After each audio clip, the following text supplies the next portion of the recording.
এই দুনিয়ার পুরো জীবনটা এটা হচ্ছে লালসাময় একটা জীবন, লোভ, মরিচিকা, মায়াজাল।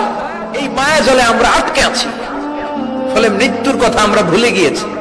পাগলের মতো ছুটছি, আরো টাকা লাগবে, আরো খ্যাতি লাগবে, আরো যশ লাগবে, আরো দাপট লাগবে। আমার এত টাকা দিয়ে কি হবে? এত সম্পদ দিয়ে কি হবে? এত ব্যস্ততা দিয়ে কি হবে? তোমার স্টপ, থামুন, অনেক হয়েছে, আন্না, থামুন। Take a rest, take a breath and think about death. Think that you have to go back to your Lord. একটু বসেন না, একটু ভাবেন যে আমাকে চলে যেতে হবে, চলে যেতে হবে। এই কোলাহল, এই ব্যস্ততা, এগুলো থাকবে, থাকবো না আমি। সাইয়েদনা ওমর ফারুক বলেছেন, মুতু ক্বাবলা আন তামুতু, মরার আগে একবার মরো।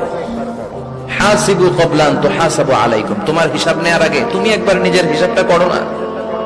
কাগজ বের করে একটু লিখো না, কি কি ভালো কাজ করছিলা, যেগুলো দিয়ে নাজাতের ওসিলা হতে পারে। 1 2 3, আর কি কি আকাম কুকাম করছো দেখো না, লিখে দেখো তোমার অবস্থাটা কি। মরার আগে একবার মরো।